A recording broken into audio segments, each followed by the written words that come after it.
நமஸ்காரங்கள். ஆண்டாள் கண்ணனையே கணவனாக அடைய ஆண்டாளுக்கு உதவிய ஓர் உன்னதமான ஸ்லோகம். இந்த ஸ்லோகத்தின் பலனானது திருமணத் தடைகள் அனைத்தையும் நீக்கி நீண்ட காலமாக பிரிந்து வாழும் கணவன் மனைவி ஒன்று சேர, தம்பதிகள் ஒற்றுமை மேலோங்க, மனம் போல் மாங்கல்யம் அமைய இந்த ஸ்லோகத்தை கூறலாம்.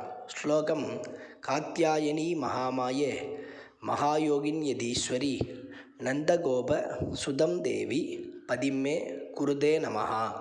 இந்த ஸ்லோகத்தை வருகிற 25ஆம் தேதி திங்கட்கிழமை பங்குனி உத்திரம் விசேஷமான நாள் இன்றைய தினத்திலோ அல்லது ஆண்டாளின் அவதார நட்சத்திரமான பூர நட்சத்திரங்களிலோ அல்லது வெள்ளிக்கிழமைகளிலோ முடிந்தவரை கூறி வந்தால் மேற்கண்ட பலன்கள் கிடைத்து திருமணத் தடைகள் அனைத்தும் நீங்கி விரைவில் திருமண யோகம் கிடைக்கும். நமஸ்காரம்.